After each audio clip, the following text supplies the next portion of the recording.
You think the 1930s left black families with nothing but hunger and hardship? Think again.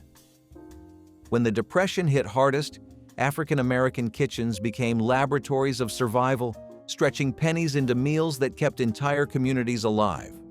Let's dig into 60 cheap 1930s dishes our black ancestors ate to survive.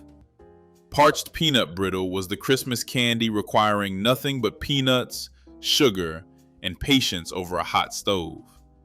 Peanuts grown in backyard gardens were roasted until fragrant, then folded into caramelized sugar and poured thin on degreased surfaces. The mixture hardened into sheets that shattered into golden shards, delivering satisfying crunch, followed by rich, roasted flavor. Making brittle required careful attention since the sugar could burn in seconds. But experienced cooks knew exactly when to pull the pot from heat. The candy stored well in tins, making it ideal for gift-giving when money was scarce. Parched peanut brittle proved that homegrown ingredients, transformed by skill, could rival any store-bought confection, bringing pride to families with nothing but determination. Pot scrappin' soup was the kind of meal that made use of every last bit that life gave. When the pantry was empty, people turned to what clung to the bottom of the pot. They poured in hot water, scraped up every browned edge and leftover piece of vegetable or meat, and built a new meal from what was left behind. It simmered for hours until the flavors came together, smoky and deep, with hints of salt and spice from earlier meals. No two pots ever tasted the same, and that was the beauty of it. Sometimes it had bits of onion, sometimes beans or bones, always something saved from before. It filled the air with a smell of gratitude, the kind that made even the poorest home feel rich. Children dunked stale cornbread in it, soaking up every drop. Pot scrappin' soup reminded families that nothing was ever truly gone, not flavor, not hope, not care. It turned waste into warmth and leftovers into love. The sound of that bubbling pot was a hymn for survival, proof that the end of the week still had something worth waiting for. Chicken neck gravy was the very definition of stretching scraps into a full meal. Poultry was expensive and few families could afford large cuts, so nothing from a chicken ever went to waste. Necks were simmered slowly to release every bit of flavor, then thickened into a gravy with flour and drippings. Poured over rice, mashed potatoes, or biscuits, it transformed the cheapest part of the bird into something filling and comforting. Families looked forward to it because it stretched one bird into several meals, ensuring nothing was thrown away. This kind of resourcefulness defined survival cooking, and for many black families in the South, it was routine. Chicken neck gravy might not have been glamorous, but it represented pride in making the most out of very little. It also carried the feeling of home, the scent of gravy simmering on the stove, and the relief of knowing everyone at the table would leave fed. Persimmon seed coffee emerged when imported beans were rare or too costly for enslaved communities. Wild persimmons dropped their fruit in autumn, and the hard seeds inside were washed, dried, and roasted until dark and fragrant. Ground and steeped in hot water, they produced a warm, nutty beverage with no caffeine but plenty of comfort on cold mornings. This practice carried forward after the Civil War, especially during wartime shortages when coffee imports faltered again. Families across the South roasted persimmon seeds alongside chicory or other local substitutes, proving the durability of this inventive method. The gentle flavor and toasty aroma made it a beloved alternative long after necessity faded. Today, a few heritage festivals still brew persimmon seed coffee to honor the ingenuity of those who first discovered its rich taste. The drink reminds us that creativity in the face of scarcity can yield traditions that outlast the circumstances that gave birth to them, turning survival into a legacy of flavor and resilience. Chitlins Holiday Feast once marked winter celebrations with an aroma as unforgettable as the labor required to prepare it. Hog intestines were cleaned thoroughly, then simmered for hours with onions, vinegar, and spices until tender. The dish demanded patience and community, often bringing families together for a full day of washing and cooking. Served with hot sauce and cornbread, chitlins carried the history of using every part of the animal, a practice born of necessity during slavery and carried forward as a mark of resilience. Despite the strong scent that filled kitchens and neighborhoods, the feast represented abundance and pride, especially during Christmas and New Year gatherings. Elders spoke of the old days, while younger generations learned the careful methods required to make the dish safe and flavorful. In many places, health concerns and changing tastes have pushed chitlins aside, but the tradition still holds a powerful place in memory as a symbol of perseverance and celebration. Fried rice with scrambled egg was the kind of supper that could be made out of almost nothing but still managed to feel hearty. Leftover rice was saved from the night before, reheated in a skillet with a little oil or lard, and then combined with scrambled egg to add richness. My grandmother would sometimes add chopped onion or green pepper if the garden allowed, but the dish stood strong even without extras. The rice fried up golden, the egg binding it together into something more than scraps. A dash of salt and pepper finished it, though hot sauce often appeared at the table too. What amazed me was how it transformed simple grains into a filling plate that stretched across a family without breaking the budget. The meal carried warmth and thrift in equal measure, reminding everyone that dinner did not need meat to be satisfying. In the 1960s, fried rice with scrambled egg was not fancy, but it was dependable, the kind of dish that fed children and adults alike with just enough to keep spirits steady. Dried pumpkin ropes were a symbol of patience and practicality, a way to stretch one harvest into many months of meals. Strips of pumpkin flesh were cut thin with worn knives and hung near the fire to dry, curling into long ropes that hardened in the smoke and heat. These strands could be stored for months, waiting to be dropped into stews to thicken broth or soften into porridge. Pumpkin was plentiful after harvest, but fresh produce never lasted long, especially under the strain of forced labor and limited access to land. Drying it was the answer, transforming something fleeting into something enduring. The faint sweetness of rehydrated pumpkin added depth to meals made mostly from grains or roots. The ropes hung from rafters like garlands of survival, bright orange reminders that foresight and resourcefulness were as valuable as any spice. It was food that carried memory and the quiet discipline of those who refused to starve. Cornmeal shortbread was the humble cookie that stretched precious wheat flour by substituting corn, creating something uniquely Southern and delicious.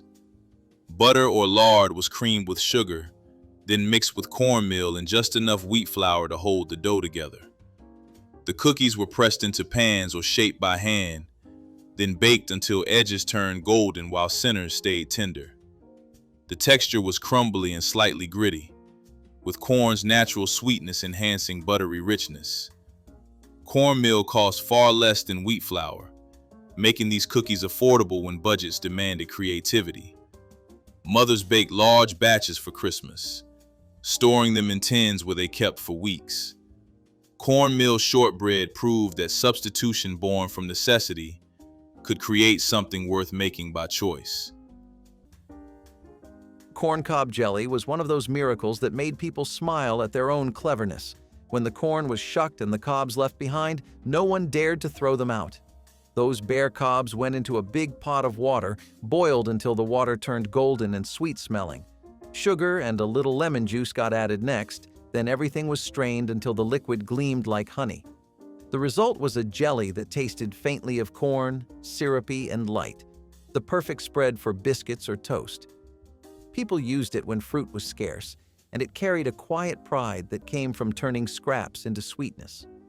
Grandparents remembered it from their childhood, when waste was not an option and imagination ruled the kitchen.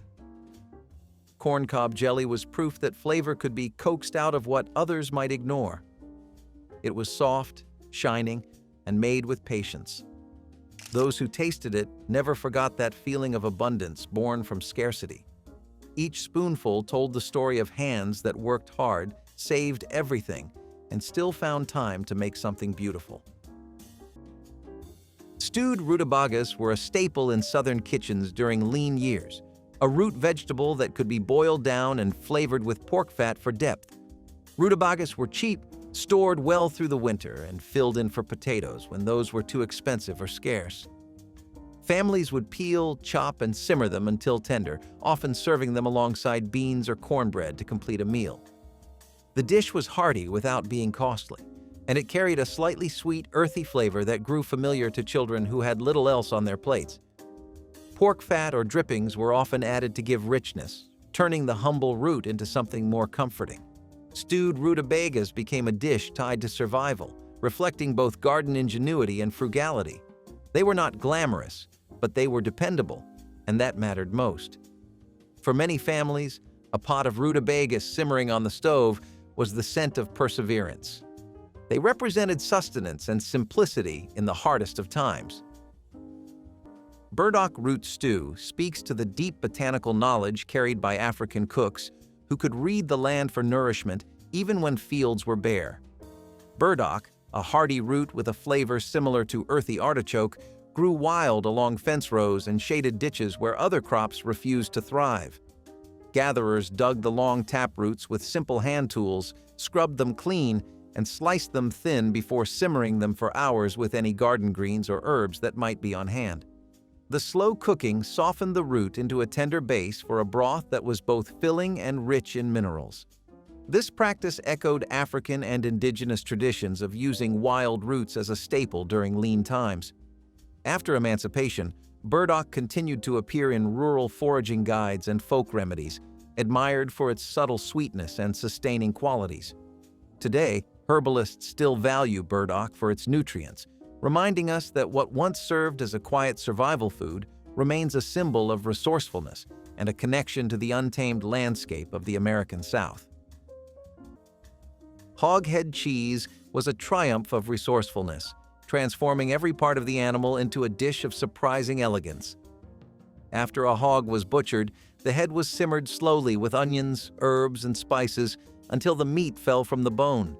The rich broth was strained and cooled, setting into a savory jelly that held tender shreds of meat and subtle seasoning. Sliced and served cold with crackers or bread, it became a delicacy at gatherings where nothing was wasted and flavor was celebrated. Making it required patience and skill, with families sharing techniques that varied from one household to the next. Children watched the slow process with a mix of curiosity and awe, learning that thrift could create unexpected pleasures. Today, few people undertake the labor of hoghead cheese, and store-bought versions lack the character of the homemade original, but its history endures as a testament to resilience and the deep respect African-American cooks held for every gift the animal provided. Sorghum syrup biscuits with milk were the kind of dinner that showed how families found sweetness even in struggle. Sorghum syrup, cheaper than sugar, was kept in jars that seemed to last forever, poured generously over hot biscuits fresh from the oven. My grandmother baked the biscuits with flour and lard, ingredients that could be stretched and shared across multiple meals. Once the biscuits were ready, she split them open, drizzled them with syrup, and served them with cold milk poured into glasses. It was simple but filling, providing enough energy for tired workers and growing children. The sweetness of the syrup turned plain flour biscuits into something that felt like a treat, even if it was just supper. In the 1960s, this kind of meal reminded families that comfort did not always need meat or elaborate dishes. It was about making do with what was on hand and finding joy in it. Sorghum syrup biscuits with milk were a reminder that sweetness could soften the edge of hardship. Frog leg broth was not a delicacy then, but a resource found in the wetlands where hunger met opportunity. In low country swamps and riverbanks, frogs were plentiful and easy to catch at night with torches or bare hands. Their legs, though small, were rich in protein, and their bones gave flavor to broths thickened with roots or cornmeal. It was a meal of the marsh, humble but sustaining. Boiled with wild onions or herbs, it produced a light, savory soup that soothed empty stomachs and eased fatigue. Children were often the ones sent to catch frogs, turning play into survival work. It was food that required courage and cleverness in equal measure, proof that life could be drawn from even the smallest, quietest corners of the natural world. Frog leg broth may not have been glamorous, but it was a meal that kept people strong enough to see another day. Cracker pudding turned stale soda crackers into Christmas dessert, tasting far more expensive than its humble origins. Crushed crackers were layered with custard made from eggs, milk, sugar, and vanilla, then baked until the top browned and interior set creamy. The crackers softened into custard, creating texture similar to bread pudding with subtle saltiness balancing sweetness. Raisins or coconut were added when available, though the basic version satisfied perfectly well. Cracker pudding cost almost nothing since stale crackers were scraps destined for waste anyway. The dish demonstrated how depression cooks refuse to discard anything edible, transforming garbage into celebration food. Cracker pudding proved imagination and thrift created desserts worth serving at any Christmas table. Okra fritters with corn silk were the kind of kitchen magic that only came from necessity and imagination. In the long summer months, when the fields were full and money was not, people used every part of what they harvested. The corn silk that clung to the ears was not thrown away, but saved and shredded, added into batter alongside chopped okra, flour, and a splash of milk or water. When dropped into hot oil, the fritters puffed and crackled, their edges turning golden and crisp. The smell was something you could follow from down the road. Warm, nutty, and sweet with that faint scent of corn. Each bite was crunchy on the outside and tender in the middle, with little strings of corn silk that gave it texture and charm. They were served with syrup or vinegar, depending on what the family had, eaten right out of the pan when patience ran out. Okra fritters with corn silk were food born from care and cleverness, proof that waste had no place in a humble kitchen. Every family had its own version, passed quietly between generations, carrying the taste of late afternoons, hard work, and simple joy. They were poverty's poetry, fried into something worth remembering. Pig ear sandwiches were another example of how Black families wasted nothing and found flavor where others saw scraps. Pig ears, which butchers often sold cheaply, were boiled until tender, then sliced thin and placed between bread with mustard or hot sauce. The texture was chewy, but the taste was rich and savory, making them surprisingly satisfying. For many, these sandwiches became a dependable lunch or supper when more expensive meats were out of reach. They were especially common in rural towns where hogs were butchered at home and every part of the animal was used. Families knew that wasting nothing was not just thrifty, it was survival.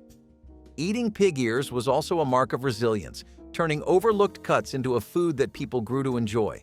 Today, pig ear sandwiches are remembered as a dish born from necessity, but filled with pride, showing just how much strength could be found in the humblest of meals. Hickory nut milk delivered rich nutrition from the forests when dairy was limited or unavailable. Hickory nuts were cracked and pounded into a fragrant paste, then steeped in hot water and strained to produce a creamy liquid full of natural oils and protein. This drink could be enjoyed warm as a morning beverage or used to enrich cornbread and porridges, offering sustenance without reliance on cow's milk. The technique drew directly from indigenous American practices, which African cooks learned and adapted to their own needs. Hickory trees were plentiful across the Southeast, ensuring a steady supply for those willing to gather and crack the tough shells. Even after emancipation, rural families continued making hickory milk for special dishes, and some Appalachian recipes still call for it today. Its smooth flavor and nourishing qualities illustrate how African American cooks combined local knowledge and old-world methods to create foods of lasting value. Hickory nut milk stands as a quiet but powerful symbol of ingenuity, linking the forest's bounty to a tradition of resilience and culinary skill. Fried green tomato. Po' boys turned unripe tomatoes into a sandwich that tasted like pure coastal sunshine wrapped in crunchy cornmeal. Thick slices of firm green tomatoes were dredged in seasoned cornmeal and fried until their edges crisped and their centers softened just enough to release a bright tang. Piled high on soft French bread with a smear of remoulade and a handful of shredded lettuce, they became a favorite along Gulf Coast streets where shrimp boats docked and music floated from open windows. Vendors often sold them at fish fries and fairs when seafood prices climbed too high, proving that a garden vegetable could carry the day as well as any oyster or crab. Families remembered the scent of hot oil and the pop of cornmeal batter while waiting in line for a sandwich that blended thrift and celebration. Today, fast food counters try to imitate the flavor, but they cannot capture the quiet magic of fresh garden tomatoes picked before ripening, fried in backyard kitchens, and shared among neighbors who knew the value of every bite. In the 1960s, fatback and cabbage was a reminder that flavor did not come from abundance, but from knowing how to cook with care. It was a dish that taught respect for every part of the animal and every leaf from the garden. Pork, fatback, and cabbage turned scraps into sustenance. Vegetable pot pie with biscuit crust was one of the cleverest ways to turn leftovers into a comforting meal. My grandmother gathered whatever vegetables were left from the week, beans, carrots, peas, or turnips, and simmered them in a simple gravy. She poured the mixture into a dish and covered it with biscuit dough instead of pie crust, which baked into a golden, fluffy topping. The result was hearty, filling, and deeply satisfying, stretching scraps into something that felt like a Sunday supper. Each slice carried both thrift and comfort, a reminder that nothing from the kitchen was wasted. The biscuit crust gave the dish substance, making it a true dinner instead of just a side. In the 1960s, vegetable pot pie with biscuit crust was common across homes that relied on ingenuity, turning odds and ends into meals that filled plates and warmed hearts. It was survival, wrapped in comfort. Food that told the story of resourceful families making the most of what they had. Parched corn coffee was the taste of resilience in a cup. When real coffee was beyond reach, enslaved people roasted corn kernels in iron pans until they turned dark brown, then ground them into a coarse powder and steeped it in hot water. The brew was smoky, earthy, and faintly sweet, a humble echo of the luxury drink denied to them. It offered warmth in the early hours before sunrise, when labor began and the cold bit through thin clothes. Parched corn coffee was both necessity and ritual, a way to face the day with something that felt human, dignified, and shared. It was brewed from what the earth gave freely, proof that comfort could still be created from scarcity. In its bitterness was a taste of endurance, and perhaps quiet defiance too. Fig preserves cake was the Christmas dessert built around the sweet spread that many Southern Black families made each summer from backyard trees. Dense spiced cake batter was enriched with thick fig preserves, their honeyed sweetness replacing expensive ingredients. The preserves kept the cake moist for days while adding flavor complexity that plain sugar could never achieve. Some cooks layered the cake with more preserves between rounds, while others baked the fruit directly into the batter. Fig trees grew easily in Southern yards, requiring almost no care while producing abundant fruit each year. The preserves made during summer became Christmas gift when transformed into cake. Fig preserves cake represented the cycle of seasons, summer's harvest becoming winter's celebration through patient preservation. Molasses bread was the sweetness that softened hard weeks. Made from sorghum or cane syrup, it was a dark, sticky loaf that baked up rich and fragrant even when sugar was scarce. A single jar of syrup could stretch through countless loaves, turning thrift into comfort. It came out of the oven glossy and dense, the kind of bread you sliced thin to make it last longer. The taste was deep and earthy, sweet without being showy, a flavor born from the fields where sorghum stalks waved in the sun. On Sundays, families shared it warm with butter or a drizzle of leftover syrup, its smell filling every corner of home. The crust held a quiet crunch, while the inside stayed soft, like memory itself. It was both humble and proud, a loaf that didn't need fancy ingredients to feel like celebration. For people who knew want, molasses bread was a small luxury, a reward for making it through the week. Each slice carried the warmth of family hands and the sweetness of work well done. In every crumb was proof that joy could rise from scarcity and bake into something lasting. Boiled peanuts may sound like a simple snack, but they carried deep meaning during times when money was short.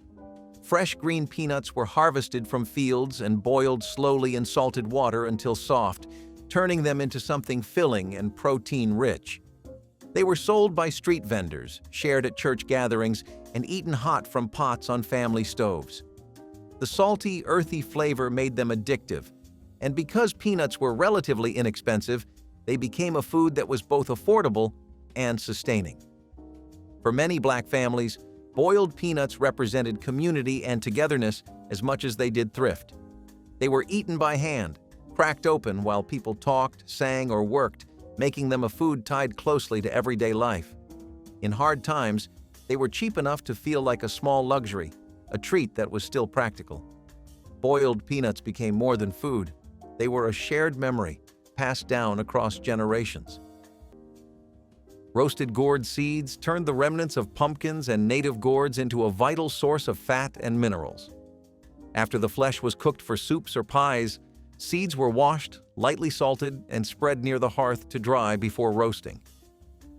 This simple preparation produced a crunchy, nutrient-rich snack that stored well through the winter and could be ground into meal or used to thicken stews.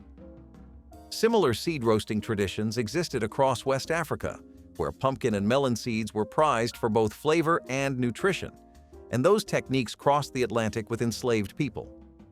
Over time, roasted pumpkin seeds became a familiar autumn treat in American households, sold at fairs and enjoyed during harvest celebrations.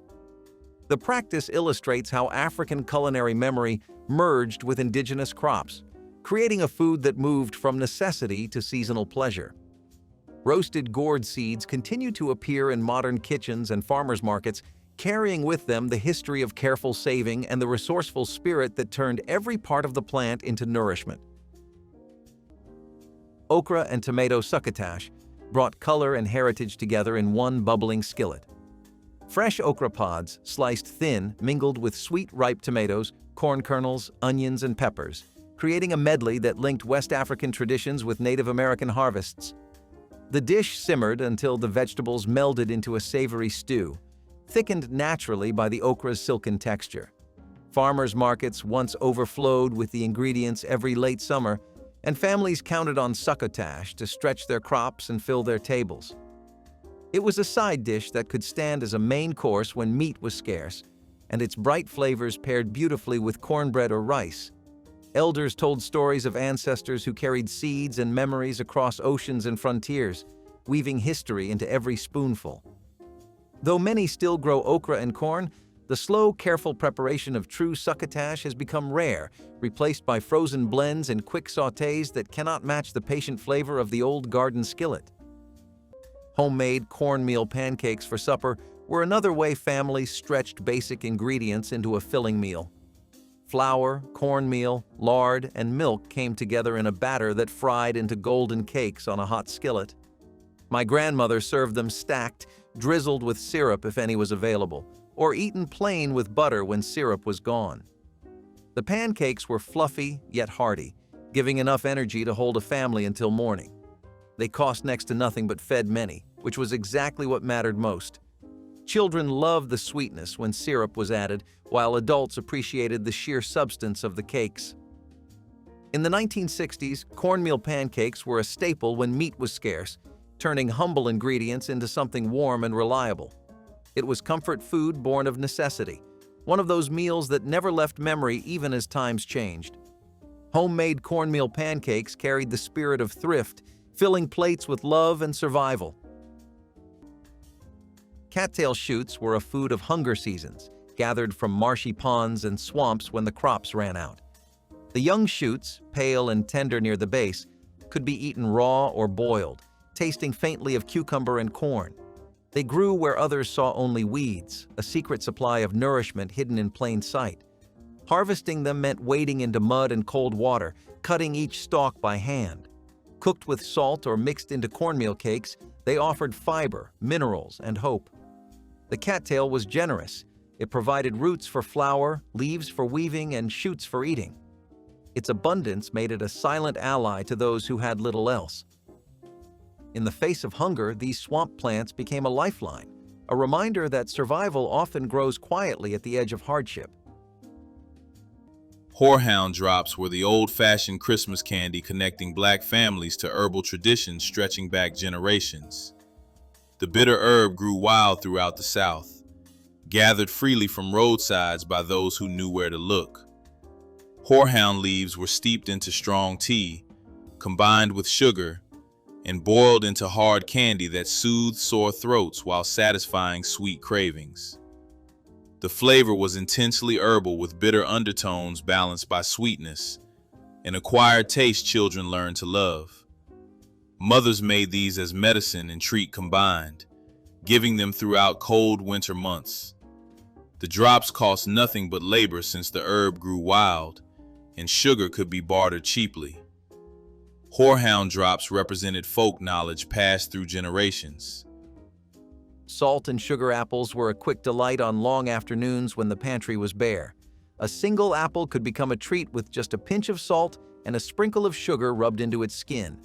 The salt made the sweetness shine, the sugar made the tartness dance, and together they created a taste sharper than candy. Children learned this trick from mothers and grandmothers who refused to let poverty steal joy. It was a snack that cost nothing but offered everything: brightness, laughter, and something to hold on to.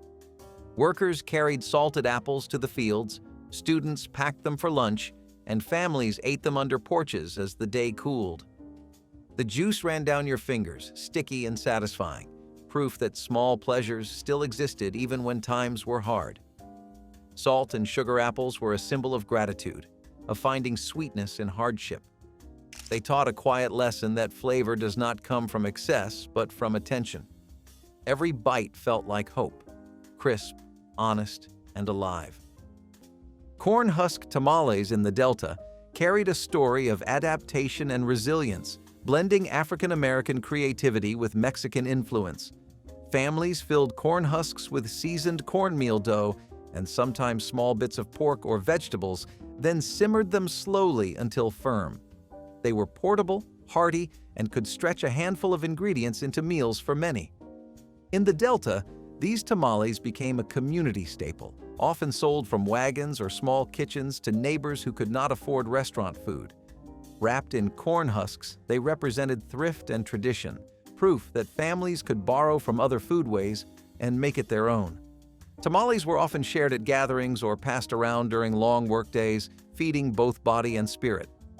They carried the memory of cornfields and the smell of simmering pots, becoming part of African-American culinary history. Delta tamales showed that even in hard times, food could carry flavor, heritage, and strength into the lives of those who needed it most. Roasted sassafras roots provided a fragrant tea with a naturally sweet, slightly spicy flavor that refreshed the spirit and offered mild stimulation. Enslaved gatherers carefully dug the young roots of the sassafras tree, washed them, and roasted them over gentle heat to draw out their aromatic oils.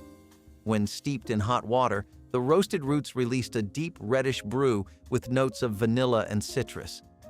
This tea was enjoyed both for its taste and for traditional medicinal uses, reflecting a blend of African and indigenous knowledge about native plants. After emancipation, sassafras tea became a beloved Southern beverage, eventually serving as the base flavor for the first root beers. The practice demonstrates how a simple foraged root shaped a lasting American flavor that extends far beyond its humble beginnings. Roasted sassafras roots show how understanding the forest's offerings allowed communities to create drinks of comfort and cultural significance from ingredients freely given by the land itself. Skillet. Fried catfish with cornmeal crust was the pride of riverbank communities and churchyard gatherings. Fishermen returned at dawn with fresh-caught catfish while cooks prepared heavy iron skillets filled with hot lard or peanut oil. Fillets were dredged in seasoned cornmeal until every piece was coated in a golden layer ready for the crackling pan. The sizzle of fish hitting the oil was music to children waiting for the first crisp bite. Friday fish fries became weekly celebrations where neighbors brought sides of slaw and hush puppies, and stories flowed as freely as sweet tea. The flavor of smoky river water lingered in each flaky bite, reminding everyone of the connection between food and place. Modern diners may order catfish in restaurants, but the ritual of catching, cleaning, and frying by the water's edge has faded, leaving only memories of warm evenings when the entire town smelled of cornmeal and spice and laughter carried across the banks. Boiled turnips with cornbread crumbs was another way families stretched cheap vegetables into full meals. Turnips were easy to grow and often given away, their strong flavor softened by boiling them until tender. My grandmother ladled the hot turnips into bowls and topped them with crumbled cornbread, the bread soaking up the broth until it became hearty enough for supper. It was plain food, yes, but it kept stomachs full on nights when meat was scarce. The bitterness of the turnips mellowed with thyme and seasoning, and the cornbread gave every bite body and comfort. Children might have grumbled, but they ate their fill because there was no room for waste. In the 1960s, this dish was common across kitchens that relied on ingenuity to make ends meet. It was a simple combination, yet it carried dignity because it represented survival. Boiled turnips with cornbread crumbs may not have been fancy, but it held families together through lean times. Cooney root flour was one of the rarest forms of survival food, pulled from the sandy soils of Florida's coastal woods. The Cooney, or Florida arrowroot, held starch deep within its roots, but it was also toxic until carefully processed. Enslaved people learned to grate the roots, soak them in running water for days, and dry the pulp into a fine powder. The process was laborious and delicate, but the result was precious: a clean, edible flour that could be used in bread, mush, or porridge. It was a carbohydrate reserve for when nothing else remained, sustaining life in times of famine or isolation. Each batch was a victory of knowledge over danger, of patience over hunger. The skill to prepare it safely came from generations of shared wisdom, passed quietly between hands. To turn poison into nourishment was not only survival, it was genius born from necessity. Dried apple stack cake was the Christmas dessert, proving community cooperation could create something magnificent from humble ingredients. Thin spiced cake layers were stacked high with dried apple filling between each. The assembly left to rest while moisture from apples softened the cake. Each family might contribute one layer, with the hostess providing apple filling from autumn's preserved harvest. The cake improved with time, flavors melding until layers became almost indistinguishable from filling. Dried apples were affordable since families preserved their own, and cake layers required only basic pantry staples. The finished stack reached 8 or 10 layers tall, impressive enough for any Christmas table. Stack cake proved collective effort created celebration no single family could achieve alone. Ash cake bread was born out of fire and hunger, a recipe that came alive in the heart of hard times. Cornmeal, salt, and water were all it needed. The dough was pressed together by hand and buried right into the hot ashes of a wood fireplace. It baked slowly, the outside hardening into a smoky crust, while the inside stayed soft, golden, and warm. When it came out, people brushed away the ashes, broke it open, and drizzled it with syrup or molasses. It had a taste that was both sweet and earthy, like the memory of home on a Sunday morning. Ash cake bread was a working person's meal, something you could make after a long day without needing an oven or a fancy pan. It was food that did not waste or wait, made for those who had nothing extra but still found comfort in what little they had. The smell of it filled small cabins and quiet kitchens, the sound of the crackling fire mixing with laughter or prayer. Every crumb reminded people that strength could grow even from ashes. Cowtail soup was a rustic dish that turned overlooked parts of the animal into a rich, sustaining meal.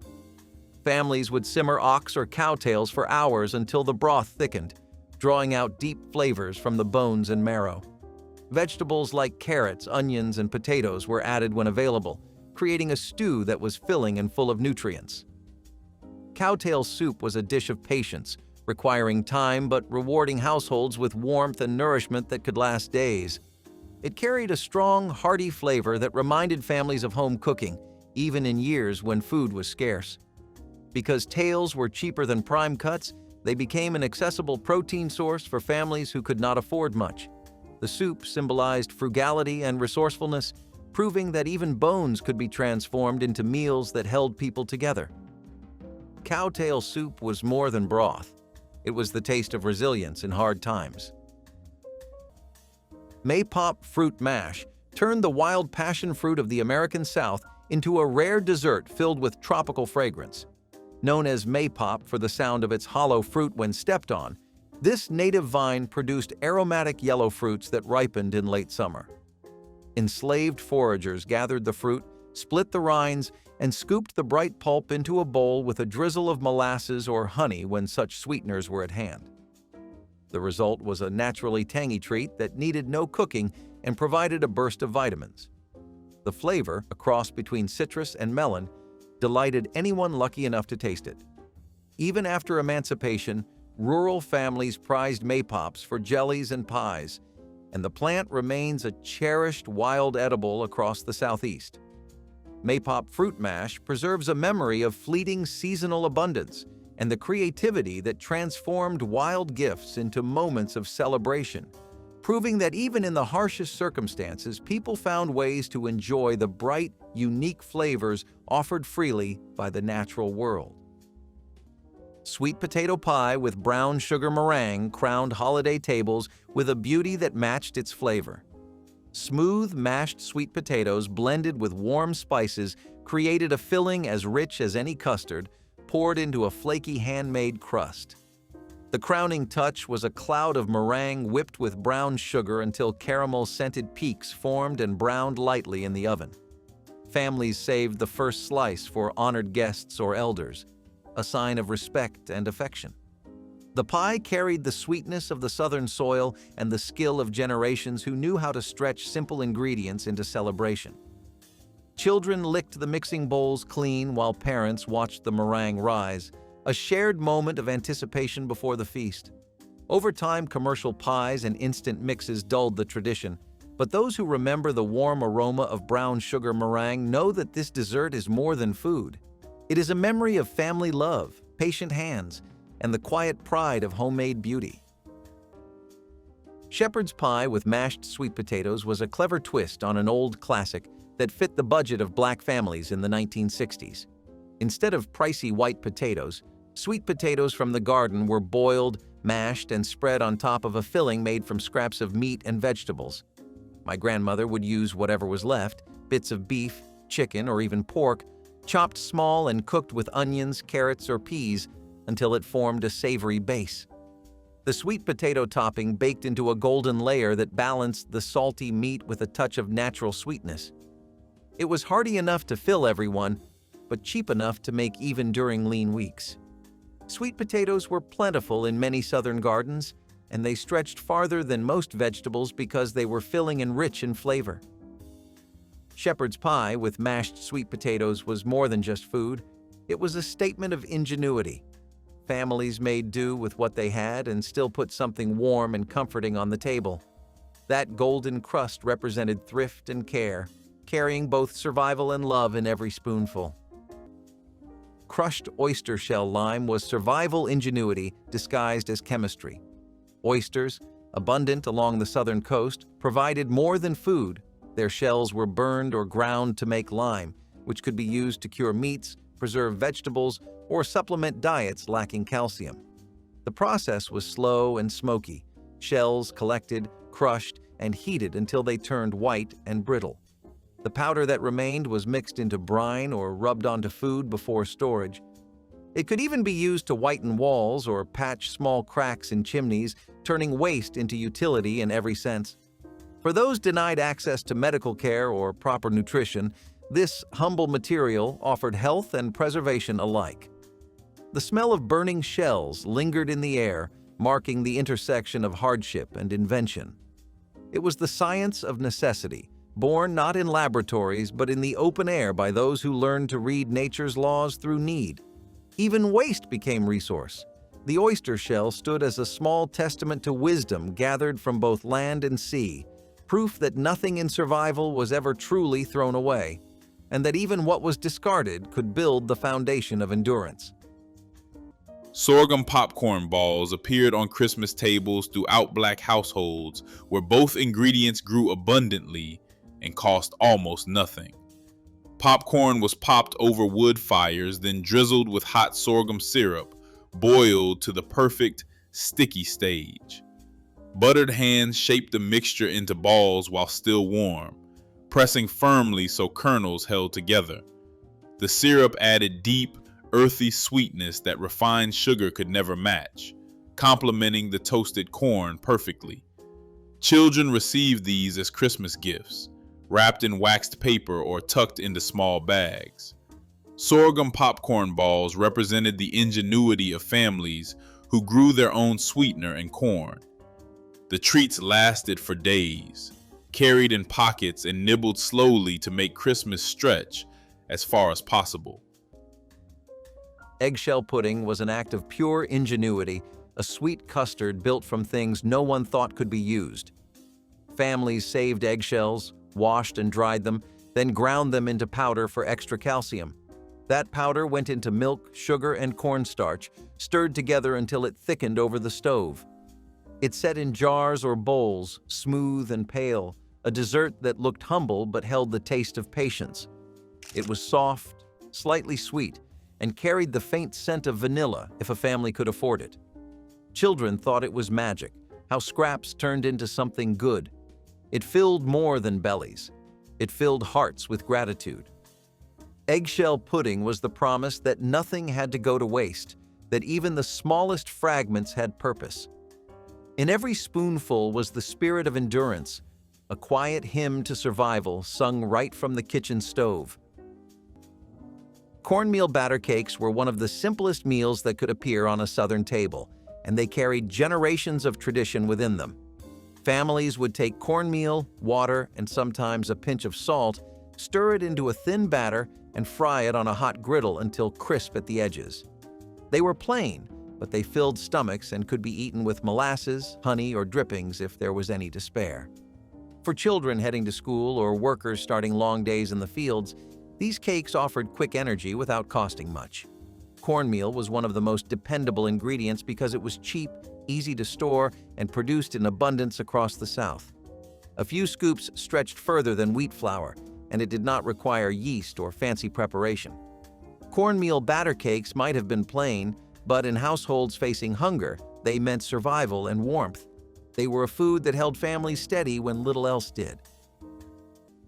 Sheep sorrel soup brought a welcome spark of bright flavor after months of heavy grains and salted meat scraps.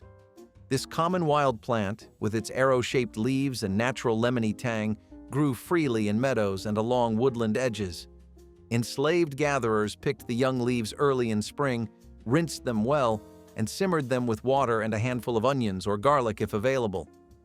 The result was a light, refreshing broth rich in vitamin C and a gentle tartness that awakened tired palates.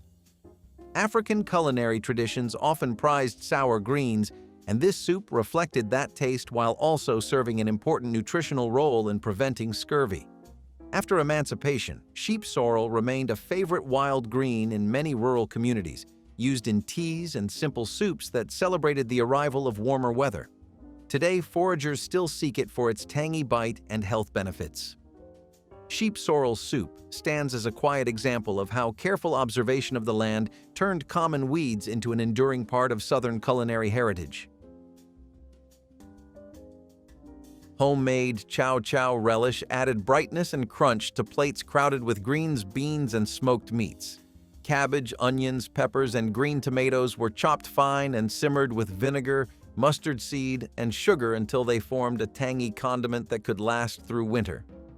Every household had a slightly different recipe, some sweeter, some hotter, each a reflection of the cook's own hand. The relish brought sharp contrast to rich dishes like pork shoulder or pinto beans, cutting through heaviness with a lively bite. In late summer, neighbors gathered to chop vegetables together, sharing stories as big pots bubbled on outdoor fires.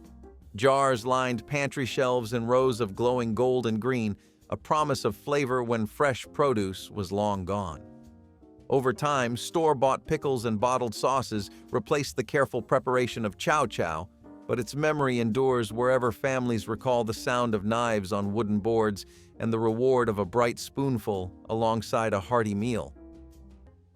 Pumpkin stew with onions was the kind of dish that proved homegrown vegetables could anchor a meal. Pumpkins were easy to plant, easy to store, and yielded enough flesh to keep a family fed for weeks. My grandmother peeled chunks of pumpkin, cooked them down with onions, and let the pot simmer until it turned thick and savory. The sweetness of the pumpkin mixed with the sharpness of onion, creating a balance that felt hearty and satisfying. Sometimes she added a little pepper or a leftover bone for extra flavor, but even plain, the stew was filling. Served with bread or cornbread, it was enough to feed a household without meat or costly ingredients. In the 1960s, pumpkins were not just for pies or holidays, they were staples, pulled from backyard gardens and turned into supper. The stew carried warmth, thrift, and creativity in every spoonful. Pumpkin stew with onions showed that survival did not mean going without taste, only learning to love what the land gave freely. Cypress root brew was medicine born from necessity and wisdom. When doctors and remedies were out of reach, the roots of the cypress tree became healer and hope. Boiled into a dark, fragrant tea, it was used to ease fever, pain, and swelling, its scent filling cabins with earthy calm. The recipe came from shared knowledge, African herbal practice intertwined with indigenous tradition. It was strong, almost bitter, but it worked, and that was enough. Making it meant turning to the land, trusting it to restore what cruelty and exhaustion had taken away. Every cup was a quiet act of care in a world built on deprivation. It did not cure everything, but it reminded those who drank it that healing could still exist where freedom did not. Molasses pull candy was the Christmas tradition that turned an evening into celebration, requiring nothing but molasses, sugar, and willing hands. The mixture was boiled to hard crack stage, then poured onto greased platters to cool just enough for handling. Children and adults would butter their hands and begin pulling, stretching the dark candy until it lightened and developed silky texture. Partners faced each other, stretching the rope between them until arms ached from the effort. As the candy cooled, it was twisted into ropes and snapped into pieces that lasted weeks in tins. Molasses was the cheapest sweetener during the Depression, making this candy possible for almost any family. Pool candy transformed poverty into celebration, proving Christmas joy came from togetherness rather than store-bought luxuries. Fried cabbage with bacon grease was the meal you made when the pantry looked bare, but your will stayed strong. A head of cabbage, a bit of onion, and a spoonful of saved bacon grease could stretch into supper for an entire family. The crackle of the skillet filled the kitchen like music, turning simple leaves into something rich and smoky. This dish carried the scent of thrift and memory, the kind that lingered long after the plates were empty. The secret was balance, enough fat for flavor, enough salt for soul, and enough patience to let it caramelize just right. Cabbage may have been cheap, but it was treated like gold by those who knew its worth. Served hot with a piece of cornbread or rice, it became proof that a meal didn't have to be fancy to feel like a blessing. Fried cabbage with bacon grease was more than sustenance. It was pride in a pan. Each bite told a story of survival, of turning scarcity into satisfaction. It was the art of making the ordinary taste extraordinary, one skillet at a time. Sweet potato biscuits with honey were a beloved comfort food that turned humble ingredients into something special. Sweet potatoes were plentiful in the South, cheap to grow, and full of natural sweetness. By mashing them into biscuit dough, families created soft, tender breads that did not require as much flour or fat. Fresh biscuits out of the oven were topped with a drizzle of local honey if it was available, making them feel indulgent despite their simplicity. These biscuits were often served for breakfast, but they could also accompany stews or fried fish. They filled stomachs and brought warmth to the table, offering both nutrition and comfort. Sweet potatoes symbolized resilience, and honey added a touch of hope in difficult times. Together, they created a dish that carried meaning well beyond its taste. Sweet potato biscuits with honey reflected the heart of soul food, making something beautiful and memorable from ingredients that were always within reach. Smoked catfish tails reveal the skill and resourcefulness that defined survival cooking on plantations near rivers and coastal waters. After commercial fishermen or estate kitchens, took the prime fillets, the bony tails and smaller pieces were often left behind. Enslaved cooks cleaned these scraps carefully, rubbed them with salt or local spices, and smoked them over slow hickory fires. The result was a flavorful preserved fish that kept for days and could be stirred into stews, crumbled over grains, or eaten on its own with cornbread. Smoking techniques reflected West African traditions carried across the Atlantic, where preserving fish with wood smoke had long been a way to ensure protein during lean seasons. In later years, African American fish camps and southern smokehouses continued this method, turning a food of necessity into a celebrated regional specialty. Modern smoked catfish dishes found in Mississippi and Louisiana restaurants still trace their flavor back to these early practices of careful preservation and culinary creativity born from scarcity.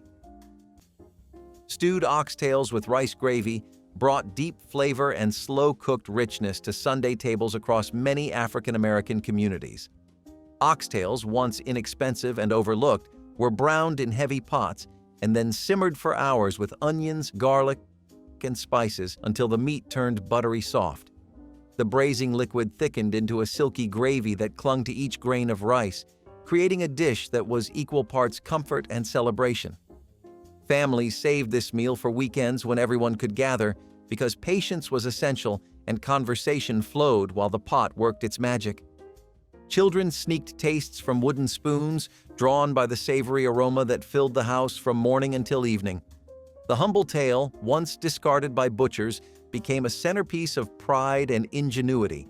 Today, rising prices and faster cooking habits mean fewer people take the time to coax such tenderness from a simple cut of beef, but those who remember the meal speak of it as a perfect union of thrift, skill, and the slow rhythm of family life. Cornmeal dumplings in tomato broth were the type of dish that felt simple but filling, carrying both thrift and comfort in every bowl. The broth began with canned or fresh tomatoes, cooked down with onions, garlic, and a touch of seasoning to build a savory base. My grandmother mixed cornmeal with a bit of flour, salt, and water to form small dumplings, dropping them carefully into the bubbling pot.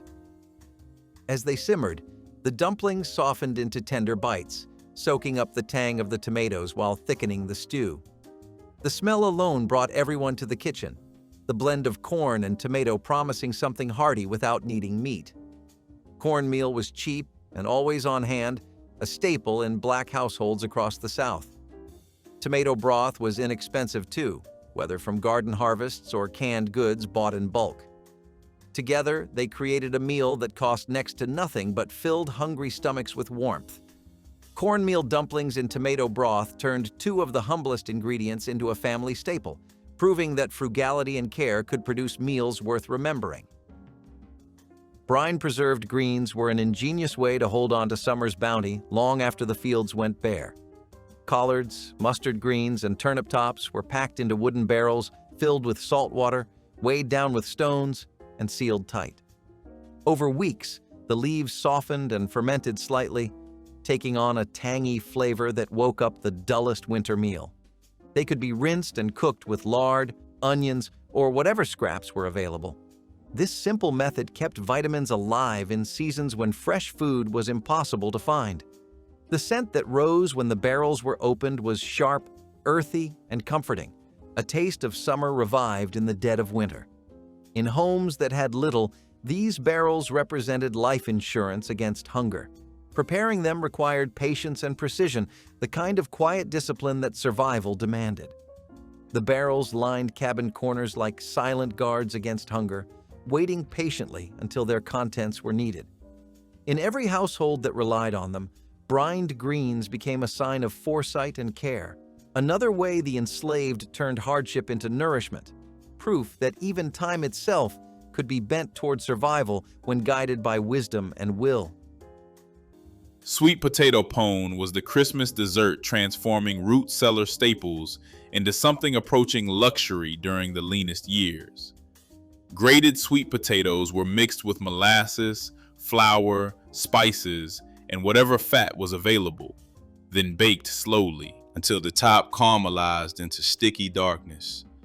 The texture fell between pudding and cake, dense and satisfying with edges that crisped into chewy candy. Sweet potato pone cost almost nothing, since potatoes stored through winter and molasses was cheaper than sugar. The dish connected families to African foodways, where yams and sweet potatoes held ceremonial importance. Some cooks added dried fruit when available, though the basic version needed nothing more than potatoes and sweetener to satisfy. Collard greens with ham hocks were a kind of southern poetry in a pot. Every batch began with water, greens, and a meaty ham hock that filled the kitchen with the scent of home. The greens simmered slowly, wilting into something rich and earthy while the hock gave off its smoky depth. This wasn't a quick meal. It was an act of devotion, a ritual that demanded time and patience. Every generation had its own trick for getting them just right. Maybe a dash of vinegar, a sprinkle of sugar, or a secret seasoning passed down by word of mouth. Collards carried pride, not pity.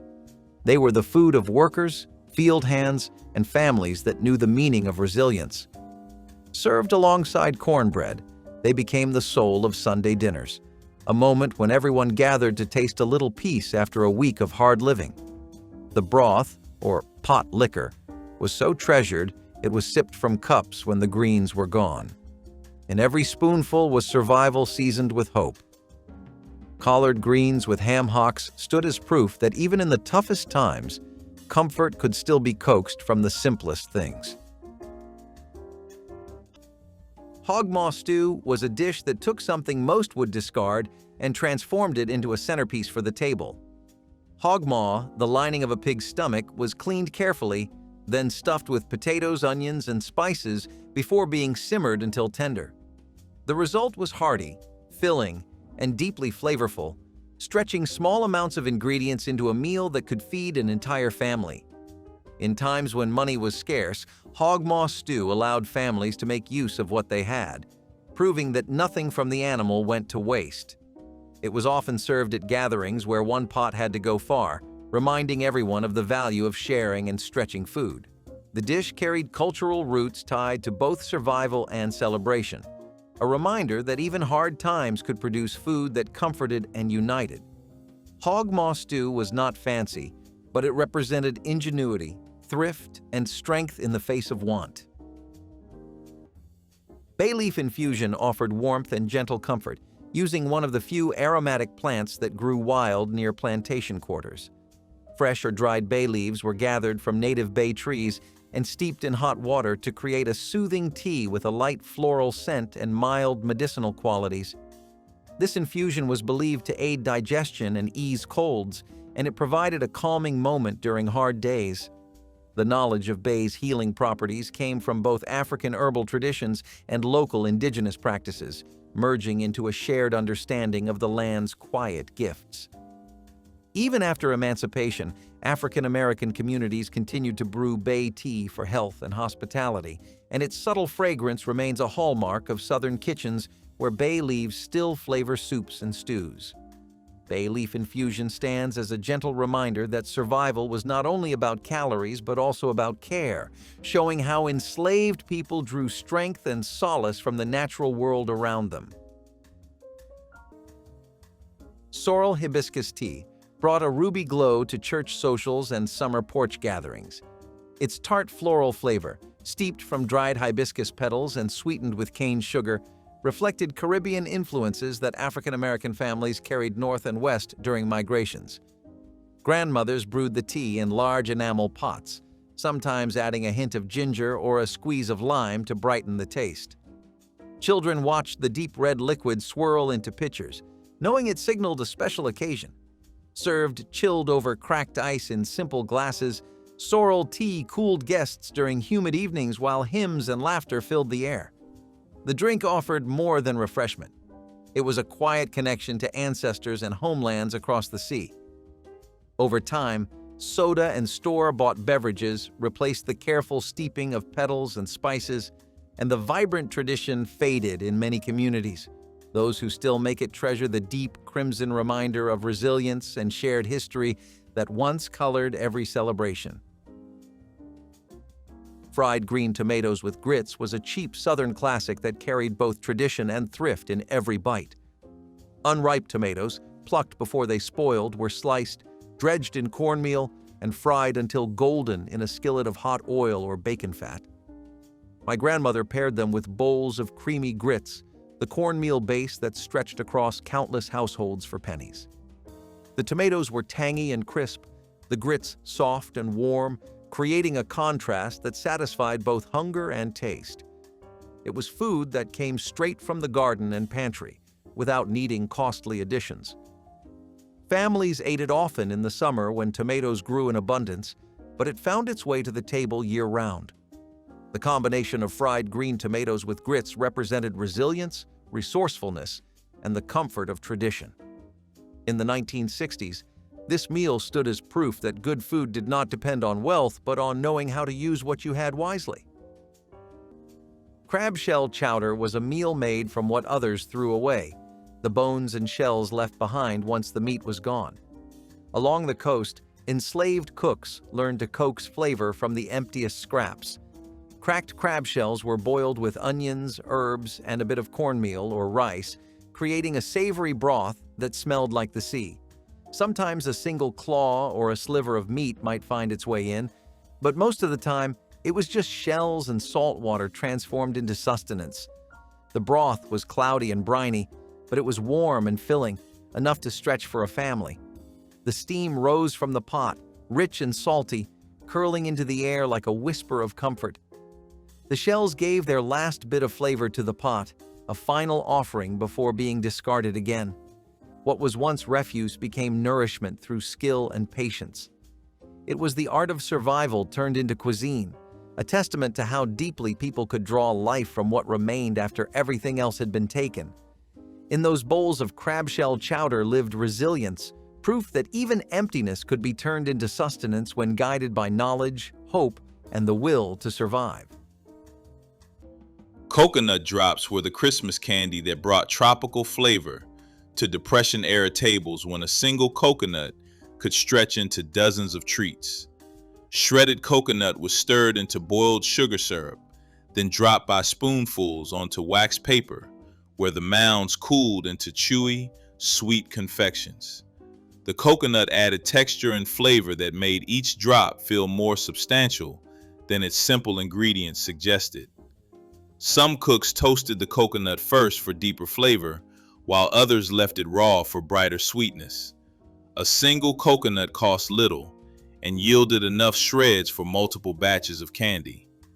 The drops stored well in tins, their chewy texture actually improving after a day or two.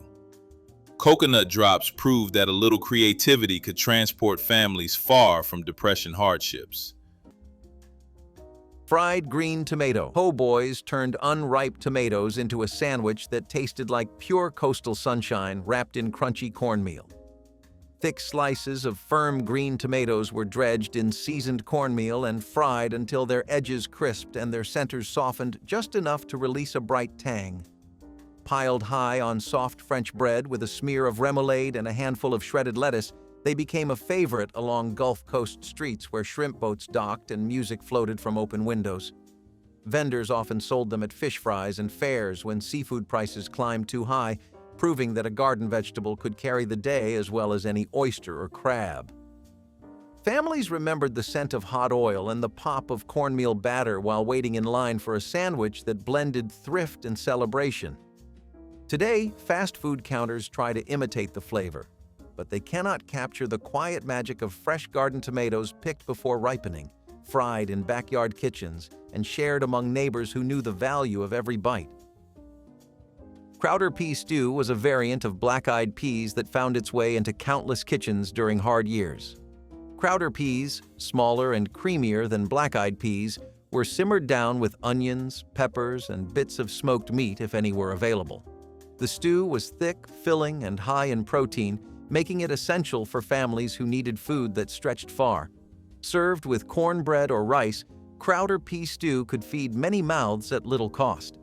It was one of those dishes that reflected the ingenuity of turning simple legumes into full meals that carried flavor and strength. The stew also tied into a long history of peas, as a staple in African and Southern food traditions. Families leaned on it not only because it was affordable, but because it was familiar and comforting. Crowder pea stew was more than food. It was a lifeline and a cultural anchor in times of scarcity. Elderflower cordial brought delicate sweetness and subtle healing to kitchens that often lacked sugar and fruit. When elder shrubs burst into fragrant clusters in early summer, gatherers clipped the blossoms and steeped them in water with a touch of honey or sorghum to create a lightly floral syrup. This cordial could be sipped as a soothing drink, stirred into simple desserts, or used as a gentle remedy for coughs and fevers. The method reflected old-world European customs while blending with African-American herbal practice, showing how cultures met in the shared search for flavor and wellness. Long after emancipation, elderflower cordial remained a quiet luxury in rural households, prized for its refreshing taste during hot southern days. Today, it reappears in cocktails and artisanal sodas, but its roots lie in careful foraging and centuries of folk medicine. Elderflower cordial proves that even in times of want, people found ways to capture the fleeting perfume of summer and preserve it for moments of calm and celebration. Field pea salad with hot pepper vinegar offered a cool bite for the hottest southern evenings. Tender field peas were boiled until just soft, then chilled and tossed with diced onions, sweet peppers, and a splash of sharp vinegar infused with fiery peppers. The salad balanced earthy legumes with a bright tang that woke the palate after long days in the sun. Served on wide porches as cicadas sang, it accompanied fried chicken, grilled fish, or simply a hunk of cornbread. Home gardeners prized field peas for their reliability in poor soil, and the vinegar peppers were often homemade, steeped for weeks in glass bottles on sunny windowsills. Guests at summer suppers remembered the sting of the vinegar and the gentle sweetness of the peas as the taste of true Southern hospitality. Today, packaged beans and bottled dressings have replaced the careful soaking and seasoning that once defined the dish, but the memory of its crisp, refreshing bite lingers in kitchens where tradition still holds strong. Stewed okra with cornmeal dumplings was a dish that blended frugality with comfort in a way that stuck with families for decades. Okra, often grown in backyard gardens, went into a simmering pot with onions, tomatoes, and broth until it softened into a thick stew.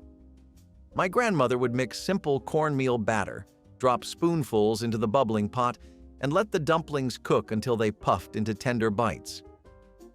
The texture of the okra thickened the stew naturally, giving it body without needing flour or cream.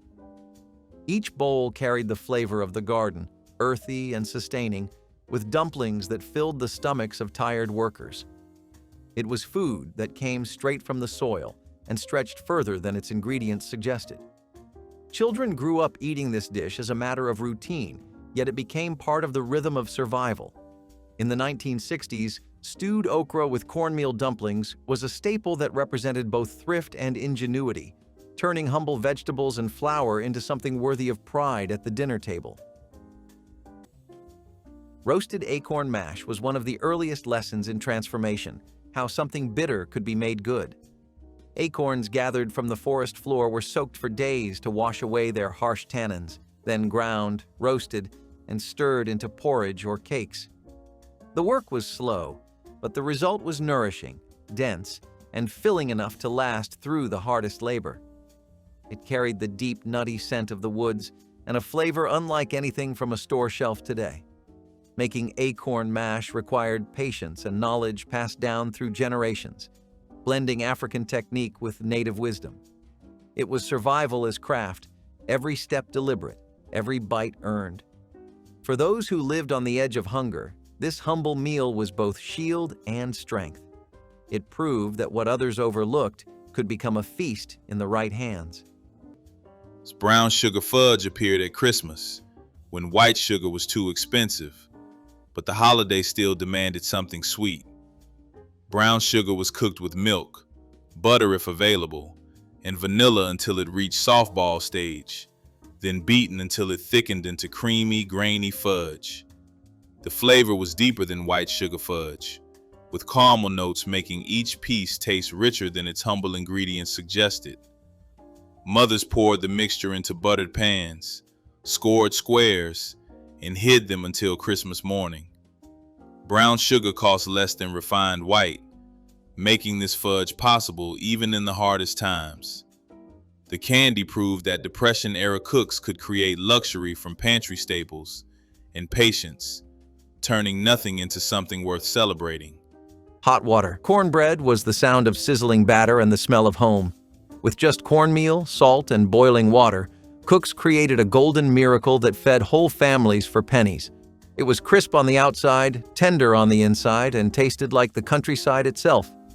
The beauty of it was in its simplicity. No milk, no eggs, no fuss, just skill and heat. Each cake was fried in cast iron, often in saved bacon grease that gave it a smoky edge. Children would snatch them off the pan before they cooled, blowing on them between bites. It paired with everything, greens, beans, or stew, but it never needed company to shine. Hot water cornbread taught generations that good food came from the hands, not the wallet. It was born out of necessity but carried the pride of invention. The sound of cornmeal hitting the skillet was like a heartbeat, steady and sure, in homes that had seen hard times. A simple mix of grain and grit, it embodied the spirit of those who refused to go hungry or hopeless. Hot water. Cornbread was survival turned into comfort, one crispy bite at a time. Stewed okra and tomatoes were the kind of dish that took simple garden produce and turned it into something nourishing enough to feed a family. Okra, a vegetable with African origins, thrived in southern soil, while tomatoes grew easily in backyard gardens. Together, simmered slowly with onions, spices, and sometimes a scrap of salt pork, they created a stew that was tangy, savory, and thick. Families relied on it because it stretched small harvests into larger meals, often served over rice or with cornbread to make it filling. The dish was especially important when meat was too expensive to buy, as it added depth and nutrition without needing animal protein. Stewed okra and tomatoes became more than food. They were a way to survive with what the land provided. For many, the taste carried reminders of summer gardens and the hard work it took to keep families fed. It was frugal, delicious, and a perfect example of survival cooking. Vinegar taffy was the Depression candy proving sweetness could be stretched from the most basic pantry staples imaginable. Sugar and vinegar were boiled together until the mixture reached hard crack stage, creating candy both sweet and tangy. The hot syrup was poured onto greased surfaces, cooled slightly, then pulled repeatedly until it turned opaque and chewy. The vinegar prevented crystallization and added bright, sharp flavor, cutting through the sweetness perfectly. Children loved pulling the taffy, competing to see who could stretch it longest without breaking. The finished candy was twisted into ropes and cut into pieces lasting weeks in jars. Vinegar taffy cost almost nothing, requiring only 2 ingredients most families already had. Chinquapin nut cakes offered small moments of sweetness, created from the rich forests of the American South. The chinquapin, a dwarf chestnut native to the region, produced small, sweet nuts that could be eaten raw or roasted. Enslaved families collected these nuts in autumn, cracked their shells, and ground the meat into a fine meal. Mixed with a little cornmeal, honey, or molasses when available, the nut meal formed small cakes that were baked or cooked on a griddle until golden brown. These cakes carried both nutrition and a sense of celebration, providing rare treats for special gatherings. The flavor, slightly sweeter than a chestnut with a buttery finish, became a cherished memory passed down through generations. Even after emancipation, chinquapin nuts remained a prized wild harvest in Appalachian and southern communities, though the trees have grown scarce in modern times. Chinquapin nut cakes remind us of the connection between forest abundance and human creativity, transforming a foraged ingredient into a dessert that honored both the landscape and the people who carefully tended its secrets. Okra fritters, also known as okra cakes, offered crisp, golden edges and a tender interior that celebrated the summer garden. Fresh okra pods were chopped fine, mixed with cornmeal, onions, and a dash of pepper, then spooned into hot oil until each patty puffed and browned. Sold at fish fries, church picnics, and traveling fairs, these fritters were easy to eat by hand and full of flavor that tied African heritage to southern soil. The okra gave a subtle sweetness and a soft binding that kept the patties moist, while the cornmeal crust provided satisfying crunch. Children waited impatiently beside bubbling skillets, hoping for the first fritter to cool enough to taste. Vendors wrapped them in newspaper cones so families could stroll through evening air scented with music and spice. Modern snack foods have replaced these handcrafted treats, but those who remember the sound of oil popping and the taste of garden-fresh okra know the fritters carried more than flavor. They held the joy of gathering and the pride of turning humble crops into a festival of taste. Sweet corn and onion skillet was the kind of dish that came together quickly, made from what the garden and pantry had to offer. Fresh ears of corn, or sometimes canned when the season had passed, were sliced from the cob and tossed into a hot pan with sliced onions. Lard or bacon fat did the work of bringing flavor, sizzling until the onions browned and the corn caramelized. The smell was sweet and smoky, filling the house with a promise of comfort even before the first bite. It was cheap, it was fast, and it was nourishing, the kind of supper that stretched across countless families trying to make ends meet. My grandmother served it with bread or cornbread, letting the skillet's juices soak into every bite. The simplicity was its strength, just vegetables and fat, transformed into something more than the sum of its parts. Sweet corn and onion skillet reminded everyone that even with little, you could still eat well. Pine bark tea was one of the oldest remedies in the arsenal of survival, brewed from the inner bark of pine trees when other nourishment was gone. The bark was stripped, boiled in water until the liquid turned deep amber, and drunk to fight scurvy, fever, or the chill of endless work. It carried a sharp, resinous flavor, bitter yet strangely comforting to those who knew it well. The tea gave strength when nothing else could, its warmth tracing a line from the forest to the heart. For those denied medicine and rest, this humble brew became both cure and comfort. It was a reminder that the earth itself could provide healing, even when people were deprived of every other resource. Pine bark tea was not just drink, it was proof that knowledge, passed from African and indigenous hands alike, could turn even bark into life. Persimmon bread was the Christmas treat requiring foraging skills passed through generations of Black families who knew the land intimately. Wild persimmons ripened after first frost, their flesh transforming into honey-sweet pulp gathered freely from trees throughout the South. The pulp was mixed with flour, sugar, eggs, and spices, then baked into dense, moist loaves tasting of autumn concentrated. The flavor was unique, deeply sweet with notes of dates and honey impossible to replicate otherwise. Gathering persimmons was family activity, children climbing trees while adults caught fruit in sheets below. The bread kept well, making it ideal for Christmas gift-giving. Persimmon bread connected families to traditions of gathering wild foods that sustained ancestors. Red beans and rice was the heartbeat of every humble table across the South. Born from the Creole kitchens of Louisiana, it stretched a handful of beans into meals that could last an entire week. Mondays were often wash days, and this dish cooked low and slow while the clothes dried on the line. Families would toss in whatever scraps of meat they had left, some sausage ends, a bone, or a little ham hock for flavor. The beans softened in the pot, soaking up every bit of smoky spice and salt. Rice gave it body, a soft and filling base that turned the dish into pure sustenance. The aroma of garlic, onion, and pepper filled every small house, making even the leanest days feel abundant. It was a dish that reminded people of home no matter where life took them. Each bite carried warmth, comfort, and history in equal measure. Red beans and rice wasn't a luxury. It was a lifeline, a way for families to fill their bellies with dignity. It proved that flavor doesn't come from cost, but from care, time, and the will to make something beautiful from almost nothing. Sorghum syrup bread was a wartime and Depression-era answer to expensive refined sugar. Sorghum, a tall grass grown widely in the South, was boiled down into a thick, dark syrup that tasted earthy and sweet. Families would use it in place of sugar mixing it into simple bread doughs to stretch rations and still enjoy something satisfying. Sorghum syrup bread was hearty, with a flavor that carried a touch of bitterness but warmed the spirit. Children often slathered slices with butter or drippings, while adults enjoyed it with strong coffee.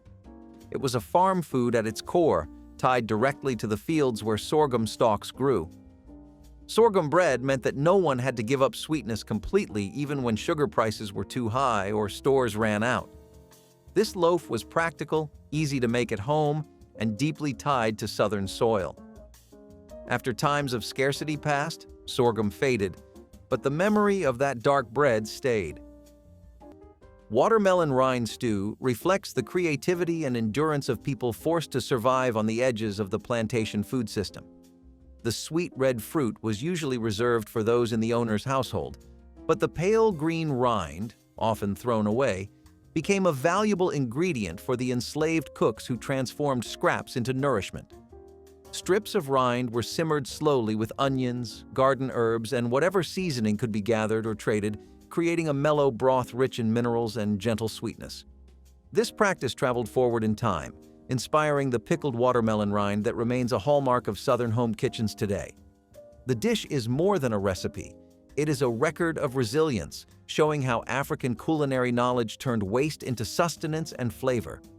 In modern celebrations of African American foodways, watermelon rind pickles and stews continue to honor those who preserved health and dignity through skilled cooking even when denied basic freedom. Molasses stacked cake graced weddings and homecomings with a sweetness born of patience and skill. Thin layers of spiced cake were baked individually, then stacked high with a rich molasses filling that soaked into the crumb as the dessert rested overnight. The dark syrup lent a deep flavor that spoke of both Caribbean cane fields and Southern kitchens. Families often baked the layers days ahead, turning the assembly into a festive gathering where aunts and cousins worked side by side.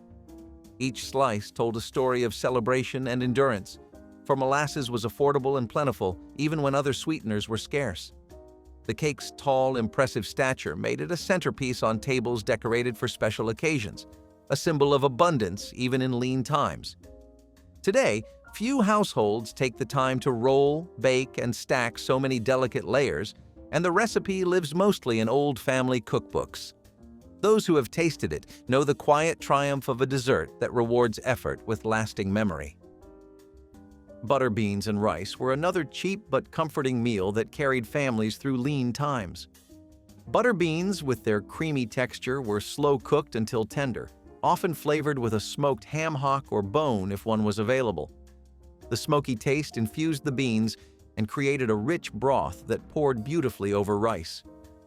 My grandmother used long-grain rice that stretched a pot of beans into enough servings for the whole household. The dish was hearty, filling, and nourishing, feeding both body and spirit. Butter beans were inexpensive compared to meat, yet they carried enough protein to keep families going strong. Children learned to appreciate the soft beans and flavorful broth as part of everyday meals, and adults recognized their value in stretching budgets. It was not a dish of extravagance but of practicality, a dinner that turned cheap staples into something people looked forward to. Butter beans and rice told the story of resilience in kitchens where every penny counted and every plate needed to satisfy.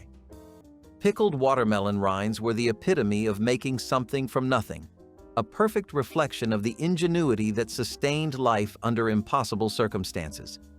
The sweet pink flesh of the melon was eaten quickly, but the pale rind, normally discarded, was peeled, cut, and boiled in vinegar with cloves and sugar until translucent. Stored in jars, it became crisp, tangy, and refreshing, a treat that lasted long after harvest. It was both preservation and protest, turning scraps into sustenance. This act of saving every part of what little was available revealed a truth. Survival was not only about endurance, but about creativity. These jars lined kitchen shelves like quiet trophies, gleaming reminders that waste was a privilege few could afford. Even now, a single bite of pickled rind carries that legacy, sweet, sharp, and unbroken. Sorghum pie proved resourcefulness created desserts every bit as satisfying as expensive versions. Peanut patties were the Christmas candy requiring nothing but peanuts, sugar, and a heavy pot to create confections rivaling store-bought versions. Raw peanuts were stirred into boiling sugar syrup until reaching softball stage, then dropped by spoonfuls onto wax paper to cool into flat rounds. The patties hardened with crunchy exteriors and chewy centers, each one packed with roasted peanut flavor. Some cooks added red food coloring to make them festive for Christmas giving. Peanuts grew easily in southern soil, making them virtually free for families with garden space.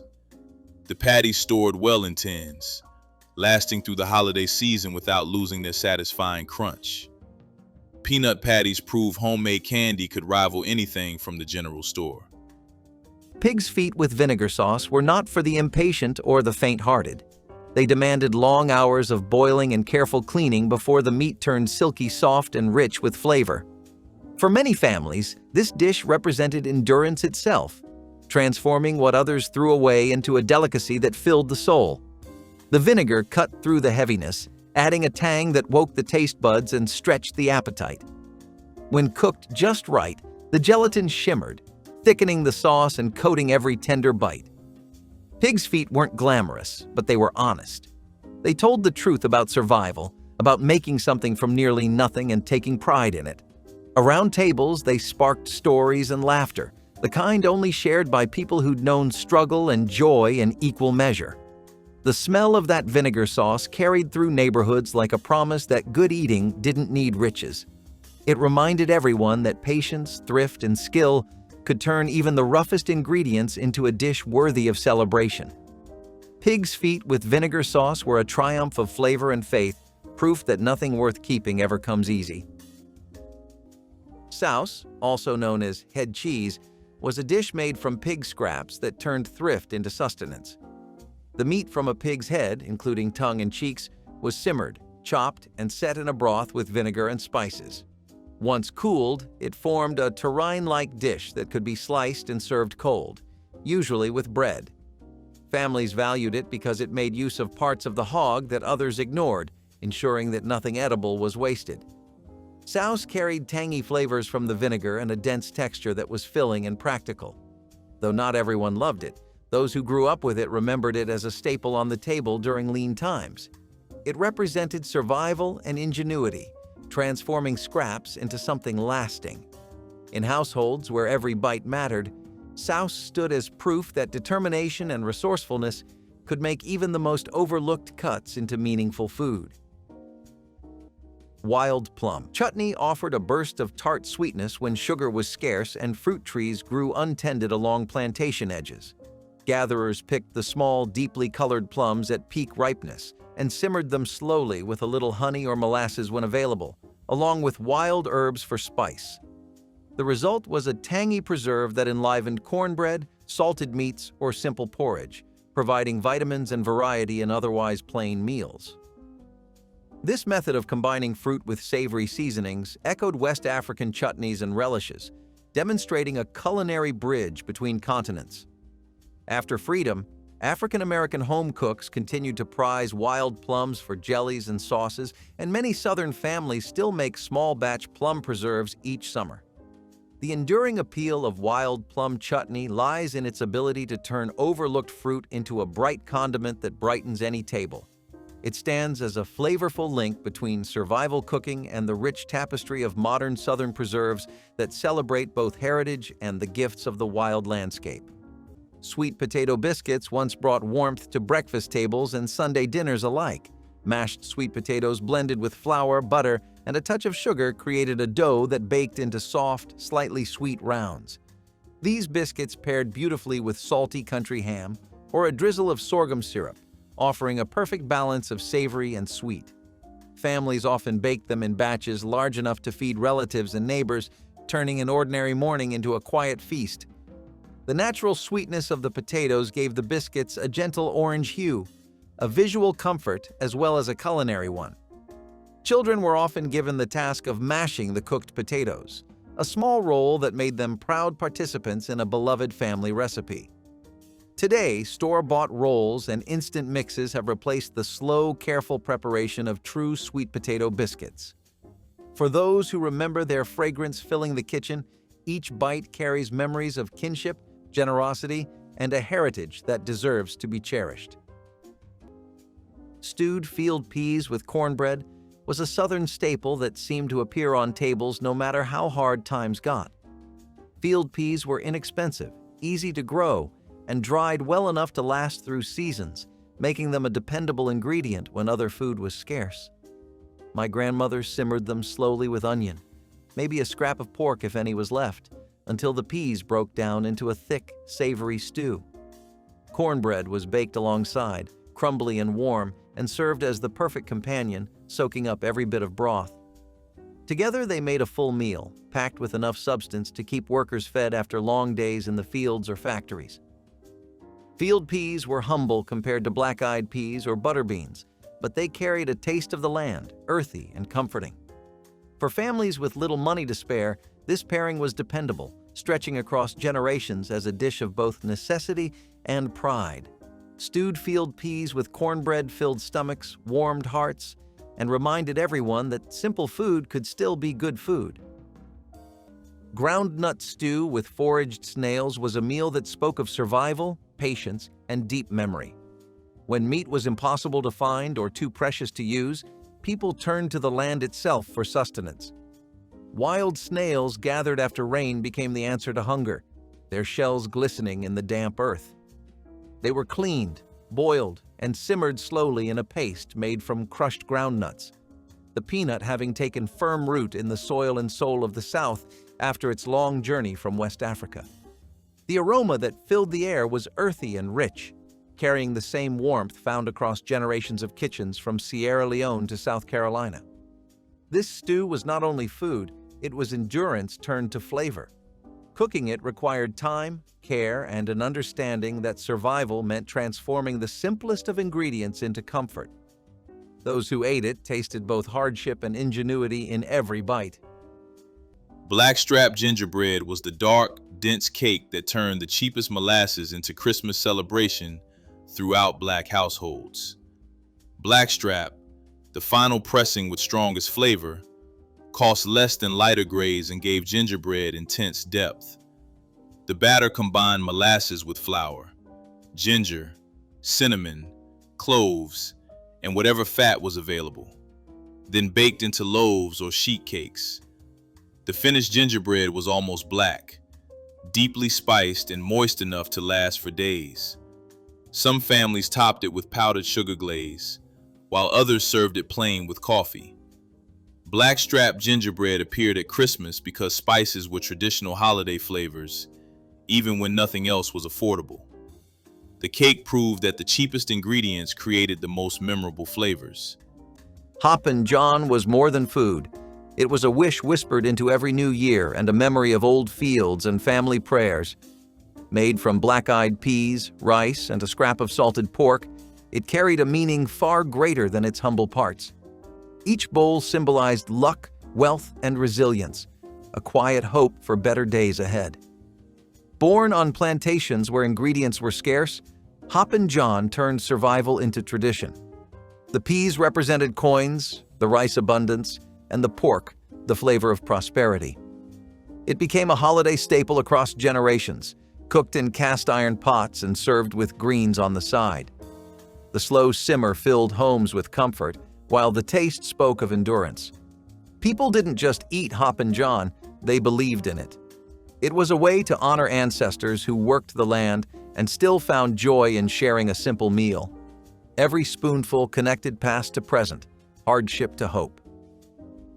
In the rhythm of the South, Hoppin' John remains a dish that keeps faith alive, proving that luck can be cooked, shared, and passed down like love itself. Field green salad was a dish born from foraging, when store-bought vegetables were not available or were too costly. Families would gather wild greens like dandelion, mustard, or pokeweed, clean them carefully, and toss them with vinegar or oil. These greens were bitter, but they were free, nutritious, and available almost everywhere. Field green salad offered vitamins and freshness that was often missing from wartime or depression diets, balancing the heavy starches and salted meats that dominated many meals. For children, it was sometimes an acquired taste, but adults appreciated the practicality of gathering what nature provided. Foraging for greens tied families directly to the land and created a sense of connection to survival practices passed down through generations. Field green salad reflected both hardship and resilience, reminding families that the earth itself could provide when markets could not. It was simple, frugal, and a reminder of the strength that came from resourcefulness. Mulberry leaf wraps transformed young, tender leaves from the wild mulberry tree into clever edible packages. Foragers selected the freshest leaves in spring when they were soft and mild, then blanched them briefly to soften their texture. Cooked rice, seasoned vegetables, or small bits of preserved fish were spooned inside before the leaves were folded and steamed, creating tidy bundles filled with subtle, earthy flavor. This technique echoed African traditions of wrapping foods in leaves for both cooking and preservation, blending seamlessly with indigenous American practices. The result was a portable meal that required no extra containers and made use of a tree that also provided sweet berries later in the season. After emancipation, mulberry leaves continued to appear in Southern folk remedies and tea blends, but the memory of leaf-wrapped suppers remains a quiet testament to ingenuity. Mulberry leaf wraps illustrate how a single plant could meet many needs, offering nourishment, flavor, and practicality to communities that transformed every part of their environment into sustenance. Pickled watermelon rind turned summer scraps into something bright and memorable when waste was never an option. Families peeled the green rinds from sweet watermelons, cut them into strips, and simmered them in a brine of vinegar, sugar, and warm spices until the pieces turned translucent and tender. The finished pickles carried a gentle sweetness with a tart kick that balanced fried fish or smoky barbecued pork. Children often helped pack the jars, laughing as the kitchen filled with the scent of cinnamon and clove. These jars lined pantry shelves and cooled in cellars, ready to brighten winter meals with a taste of summer. For many households, this thrifty condiment was a sign of careful planning and pride in making every harvest last. Today, few people bother to save the rinds, and the recipe hides in old notebooks and fading memories. Yet those who remember speak of the surprising pleasure of that sweet, sour crunch beside a plate of fried catfish. Chicken wing stew was one of those meals that would surprise modern ears, since wings were once the cheapest part of the bird. My grandmother bought them in bulk when she could, piling them into pots with onions, celery, and carrots. Slowly simmered, the wings gave up their fat and flavor, turning thin broth into rich gravy. She thickened it with flour or cornstarch, serving it hot over rice or bread to stretch it even further. It was messy eating, but no one complained because the taste was so comforting. Wings may be prized today, but in the 1960s they were scraps, turned into nourishment by clever hands. She said every part of the bird had value if you treated it with respect. Chicken wing stew carried the spirit of thrift, transforming what others dismissed into something that filled the house with warmth. It was proof that good cooking did not depend on wealth, only patience and care. Persimmon leather was a sweetness born from scarcity, made when sugar was a dream too far from reach. Wild persimmons, soft and golden when ripe, were gathered by hand and mashed into pulp, their tartness fading into deep honeyed flavor as they dried under the southern sun. Spread thin on boards or cloth, the pulp hardened into chewy sheets that could last for months, folded and stored for the hard winter ahead. It was candy made by patience, nutrition pressed into a form that would not spoil. The process itself was quiet work, often done at the edges of daylight, each batch a small defiance against hunger. When the cold arrived and food was scarce, a strip of persimmon leather could lift spirits and soothe hunger's edge. In its sweetness lived a lesson. Survival does not always mean bitterness. Sometimes it tastes like sunlight caught in fruit. Bread hill pudding was the ultimate expression of Depression thrift, transforming dried bread ends into Christmas dessert no one would guess came from scraps. Bread hills saved throughout the week were soaked in milk until soft, then mixed with eggs, sugar, vanilla, and spices. The mixture baked into custardy pudding with crispy top and creamy interior that satisfied like something expensive. Raisins or dried fruit stretched the dessert further when supplies allowed. Bread hill pudding cost almost nothing, since the main ingredient was kitchen waste destined for chickens.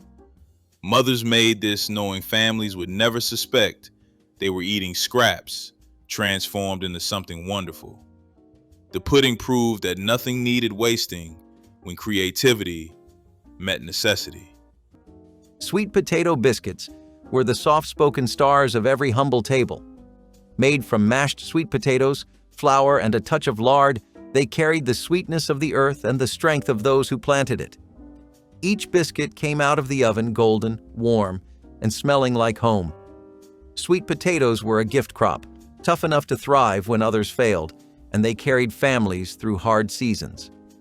These biscuits stretched what little was available into something that felt like luxury. They were eaten for breakfast with syrup or alongside greens and stew at supper. No matter when, they always brought a comfort that money could not buy. The dough was often mixed by hand, shaped on worn counters, and baked in cast iron. The rhythm of making them passed from mother to daughter like a blessing. Sweet potato biscuits were proof that sweetness could come from struggle, that even the humblest harvest could rise high in the oven and on the heart. They fed not just the body but the spirit, turning hardship into hope with every tender bite. Peach preserves with biscuits brought the sweetness of summer into the cold months of winter. Families would boil down ripe peaches with sugar until thick, sealing them in jars to last through the year. Spread over hot biscuits, the preserves offered both comfort and nourishment when fresh fruit was long gone. Canning peaches was a yearly ritual, tying families to the cycles of the land and the rhythm of harvest. It required time and patience, but the reward was sweetness that carried through the hardest seasons. Biscuits were a perfect partner, soft, warm, and filling, making peach preserves a special treat that brightened tables. For children, it was a taste of abundance in months of scarcity, a reminder that summer fruit could still be enjoyed when snow or frost covered the fields. Peach preserves with biscuits were both practical and emotional, offering joy from jars of hard work. They carried hope through cold winters.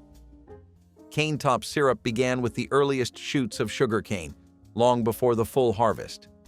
When planters reserved the mature stalks for commercial sugar, enslaved workers cut the tender tops and simmered them slowly, extracting a thin but sweet syrup. This homemade sweetener flavored cornbread, porridge, and hot drinks, adding a rare touch of luxury to daily meals. The technique reflected both African experience with cane and Caribbean methods of small-batch syrup making. After emancipation, many rural families continued to boil cane juice into syrup during the early season, a practice still alive in parts of Louisiana and Florida. The flavor is lighter and grassier than late-season molasses, making it unique among Southern sweeteners. Cane top syrup shows how skilled hands transformed what might have been discarded into something valuable, blending cultural knowledge with the natural rhythms of the crop. It stands as a reminder that, even in conditions of deprivation, African American cooks created enduring regional flavors that remain treasured in Southern pantries today. Peppermint sticks were the Christmas candy families made at home when store-bought versions cost more than budgets allowed. Sugar syrup was boiled to hard crack stage, flavored with peppermint oil, and poured onto greased surfaces. While still pliable, the candy was pulled and twisted into striped ropes by separating portions and adding red coloring to half. The finished sticks looked like expensive candy canes, bringing festive cheer without the store-bought price. Peppermint oil was affordable since a small bottle flavored dozens of batches. Children helped with the pulling and twisting, making candy production a family event. The sticks were hung on trees, tucked into stockings, or eaten as treats throughout the holiday. Homemade peppermint sticks proved Christmas magic required effort, not expense. 1.0. Homemade vinegar pie was a dessert that showed just how clever cooks could be in the face of scarcity. With fruit hard to come by, families learned to create a pie filling from vinegar, sugar, butter, and flour, which baked into a sweet, tangy custard-like dessert. It was not the same as apple or lemon, but it offered brightness and sweetness when nothing else was available. Vinegar pie became a symbol of ingenuity, proof that even pantry staples could turn into something special. Served at Sunday dinners or holidays, it gave families a sense of normalcy when times were anything but normal. The taste was surprising, tart yet sweet, simple yet memorable. Families passed recipes down through word of mouth, and many children remembered vinegar pie as the dessert that made hard days feel less heavy. It carried the message that joy and resourcefulness could coexist in the kitchen. Vinegar pie became a reminder of how far determination could stretch. Wild persimmon leather served as a natural energy bar long before packaged snacks existed. Fully ripe wild persimmons, soft and honey-sweet, were mashed into a smooth pulp and spread thinly on clean boards or large leaves. Left in the sun to dry or placed near the gentle heat of a hearth, the mixture became a chewy sheet that kept for weeks. This portable treat provided a quick source of calories for long days in the fields and could be tucked into cloth packets for later use. The technique echoed African and indigenous methods of drying fruit to preserve it for travel and winter storage. After emancipation, many rural families continued to make persimmon leather as an autumn tradition, and some Appalachian homesteads still practice it today. Its deep caramel flavor and long shelf life show how ingenuity and patience created foods that were both practical and delicious. Wild persimmon leather stands as a vivid link between past and present, proving that simple preservation can yield enduring taste and nourishment. Hot water cornbread and fried fish scraps were one of the most inventive pairings my grandmother served. Hot water cornbread was made quickly, mixing cornmeal with boiling water and frying it into golden patties that crisped beautifully on the outside. It was fast, cheap, and filling, the kind of bread that appeared often at the table. To go with it, she fried scraps of fish, tails, heads, or thin trimmings left over from larger catches. What some saw as waste became supper, seasoned and fried until crispy. The two together made a meal that cost almost nothing but filled everyone at the table. The cornbread carried smoky richness, while the fish scraps provided flavor and protein. It was food that came from resourcefulness, proof that nothing was discarded if it could be eaten. Hot water cornbread and fried fish scraps carried the legacy of thrift, turning overlooked parts into a dinner that felt whole. Families remembered these meals not just for their flavor, but for their lesson in survival. Sassafras bark seasoning was one of the earliest flavorings used when store-bought spices were out of reach. The roots and bark of the sassafras tree were peeled, dried, and ground into powder, its aroma rich with warmth and spice. Sprinkled over cornmeal or beans, it transformed plain food into something fragrant and satisfying. Beyond taste, sassafras carried medicinal value too. It soothed sore throats, eased stomach pains, and was believed to cleanse the blood. Its use came from a blend of African and native traditions, a shared understanding that flavor could also heal. For those whose daily meals were often bland or repetitive, this bark brought a hint of joy. Even the smallest dash felt like a luxury. When added to boiling pots, the air would fill with its woodsy scent, a moment of beauty amid scarcity. Families guarded small pouches of ground bark like treasure, passing the habit from one generation to the next. In times when dignity was stolen, seasoning food became a quiet way to reclaim it. Sassafras was more than spice. It was spirit made edible, a reminder that even the simplest flavor could speak of memory, culture, and resilience. Rice pudding was the Christmas dessert that stretched leftover rice into something creamy, comforting, and sweet enough for holiday tables. Cold cooked rice was stirred into sweetened milk with eggs, vanilla, and cinnamon, then baked slowly until the custard set and top browned lightly. The rice provided body while the custard added richness, creating texture somewhere between porridge and pie filling. Raisins plumped in the hot pudding, adding bursts of sweetness throughout each spoonful. Rice pudding cost almost nothing, since rice was a staple and the other ingredients were basic pantry items. Mothers made large pans knowing it would disappear quickly once cooling began. Rice pudding proved that simple ingredients prepared with care could rival fancier desserts on any Christmas table. Okra and tomato stew was a dish where heritage met hunger and turned it into comfort. Born from African roots and southern soil, it blended the earthiness of okra with the tang of ripe tomatoes in a thick, bubbling pot. The slime that many feared became silk under the right hands, thickening the stew into a rich, flavorful broth.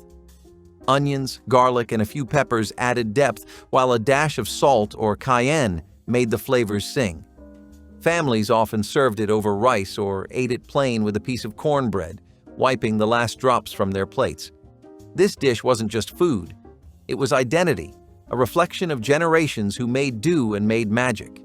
It connected farm to family, past to present, and hunger to heart.